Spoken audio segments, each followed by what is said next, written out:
అయితే ఇది శ్వేత గులాబీలో ఎప్పుడంటే December 7th 1964. అలాగే 21st మనం 23rd నవంబర్ది చెప్పుకుందాం. ఇప్పుడు love is the secret and love is the means అంటే ప్రేమనే రహస్యము, ప్రేమే అర్థము. అలాగే 16th September love is the supreme victory, దివ్య ప్రేమనే పరంధాముడి విజయం. దివ్య ప్రేమ ఉన్నప్పుడే ఆ పరంధాముడి, లేకపోతే మనకి ఏ విజయాలైనా మన అహంకారానికి సంబంధించి ఉంటాయి కదా, అవి తాత్కాలికము. అది పరంధాముడితో అయితే అది శాశ్వతంగా ఉంటుంది మనకు. నెక్స్ట్ 7th సెప్టెంబర్ ఇప్పుడు I saw the mother's luminous look in my dream but she did not say anything to me. The look was surely more important than the speech. What is not said is always much more important than what is said.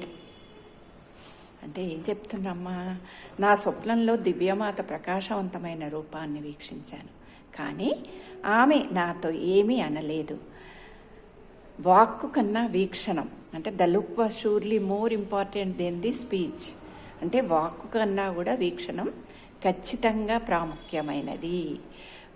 What is not said is always much more important than what is said. ఏది చెప్పలేదు అనే దానికన్నా ఏమి వెల్లడించావనేదే అత్యంత ఆవశ్యకం అని మనకి ఇక్కడ తెలియజేస్తున్నాడు. అంటే ఆలోచించి మనం ఏం మాట్లాడింది అదే ఇంపార్టెంట్. మన వివేకానందుల వారు కూడా చెప్తూ ఉంటారు, ఆలోచించకుండా మాట్లాడేది అది గురి చూడకుండా వదిలే బాణం లాంటిది అనేది. మాట్లాడిన తర్వాత మనకు ఆలోచించే అవసరం అనేది దాని గురించి సరిగా అలాంటి అవసరం రాకూడదు అని కూడా మనకు వివేకానందుల వారు చెప్పారు. ఇక్కడ అదే అంటున్నారమ్మ, మనం ఏమి చూసాము ఏంటి దానికి ప్రాముఖ్యత, ఏది చెప్పలేదు అనే దానికంటే కూడా మనం ఏం చెప్పాము అనేదే ప్రాముఖ్యత ఉంటుంది అనేది. ఇంకా నెక్స్ట్ 22nd December ఇది కొంచెం పెద్దగా ఉందండి.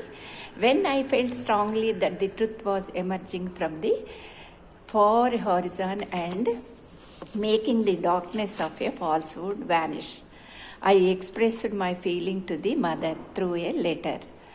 Your feeling is quite correct. There are signs of the change everywhere in the world. So your hope is true.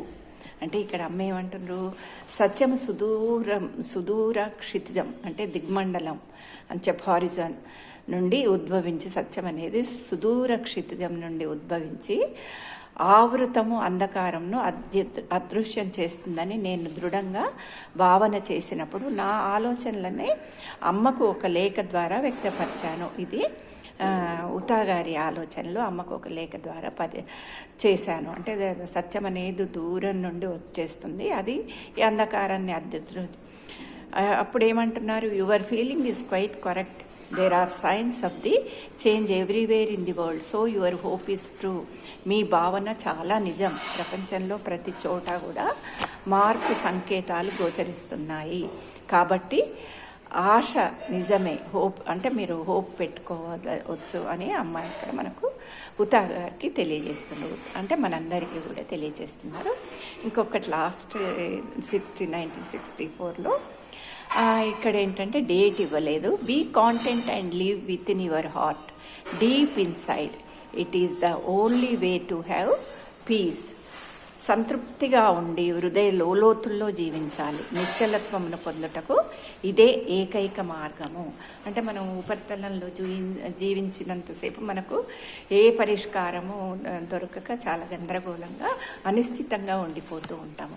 మనం ఎప్పుడైతే లోతుల్లోకి మన అంతరంగ లోతుల్లోకి ప్రయాణం చేస్తూ ఉంటామో, హృదయ లోతుగా నిశ్చలత్వం పొంది అప్పుడు ఇంకా మనకు ఒక మార్గం అనేది ఏర్పడి మనము పురోగమన మార్గంలో వెళ్ళడమే కాదు, తుదకు విజయం అనేది కూడా తథ్యము. ధన్యవాదాలు.